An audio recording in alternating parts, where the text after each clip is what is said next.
Why do we do the things that we're not supposed to do? Why do we reveal our position? When you're in the army, when you're in the military, and you're trying to lay low, if you're out in the field somewhere, or if you're fighting warfare in a house, in the city area, whatever, wherever you are, it's the same thing. The devil's a military genius. God is even more of a military genius. If you read through the Bible, it's military. All throughout the Bible. We must think like God. We must understand the devil's ways and how he does things in order to know how to defeat the enemy. But when you're inside and you're trying to hide or stay in the place, what I call and what the Bible calls the hedge of protection, and you're trying to stay low, because there's times where you're supposed to stay low and not give away your position.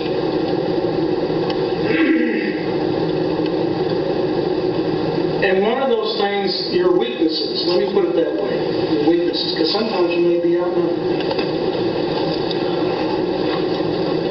So you stay here, and he, like Samson does, and he gives away his strength. He gives away his position.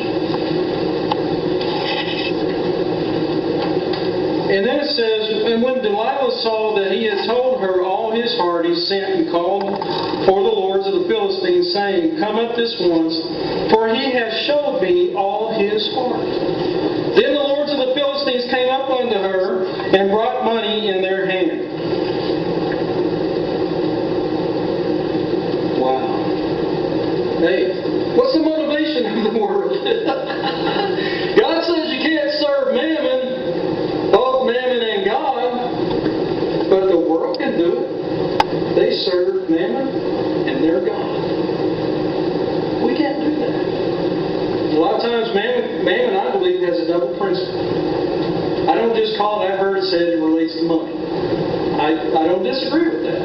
But I believe mammon can also mean many other things. It can be applied. It has double application. It can be applied to all kinds of things.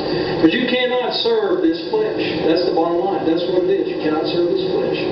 The desires of this flesh and try to please God spiritually. You can't do it. This has to be in submission to the spiritual things of God. And she made him sleep upon her knees, and she called for a man, and she caused him to shave off the 7 locks of his head. And she began to afflict him, and his strength went from him. Why? Why must God's people suffer? The Bible says that there's a righteous suffering. The righteous will suffer. But you want to suffer for being righteous or unrighteous? You're going to suffer one way or the other. That's what the Bible tells us. It's just that the suffering that the righteous suffer for being righteous is not necessarily going to be day by day by day by day, all the days of our life. However, maybe it ought to make us look and wonder. I haven't suffered in a while. I haven't stuck my neck out for the Lord in some time.